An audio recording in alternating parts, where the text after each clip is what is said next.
Sadarkah Anda ini kan kemana? Dilahirkan ke dunia untuk apa? Sadarkah Anda ini kan kemana? Dilahirkan ke dunia untuk apa? Untuk syurga atau untuk neraka? Silakan pilih mana Anda suka. Sadarkah Anda ini kan kemana? Dilahirkan ke dunia untuk apa? Sadarkah Anda ini kan kemana? Dilahirkan ke dunia untuk apa? Untuk syurga atau untuk neraka? Silakan pilih mana Anda suka. Selamat datang kita ucapkan kepada rombongan pawai ta'aruf khatam Al-Quran Masjid Baitur Rahim.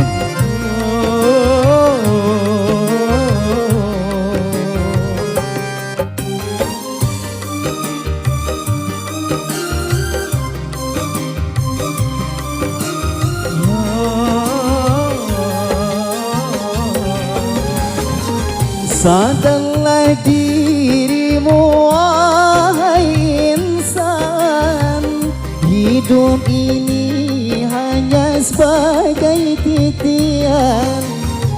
Sadarlah dirimu wahai insan, hidup ini hanya sebagai titian.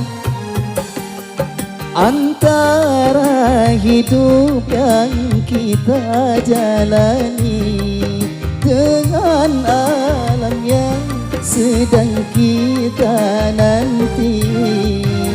Sadarkah Anda ini kan kemana? Dilahirkan ke dunia untuk apa? Sadarkah Anda ini kan kemana? Dilahirkan ke dunia untuk apa?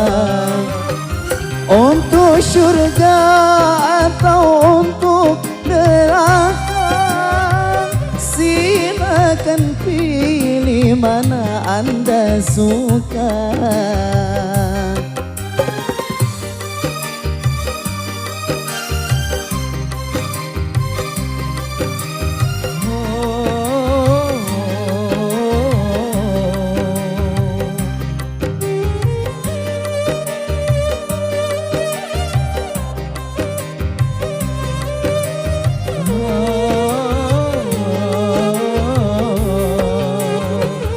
Sadarlah dirimu wahai insan, hidup ini hanya sebagai titian.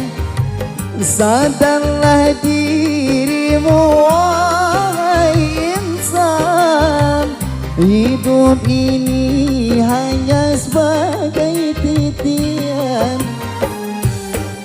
Antara hidup yang kita jalani dengan alam yang sedang kita nanti.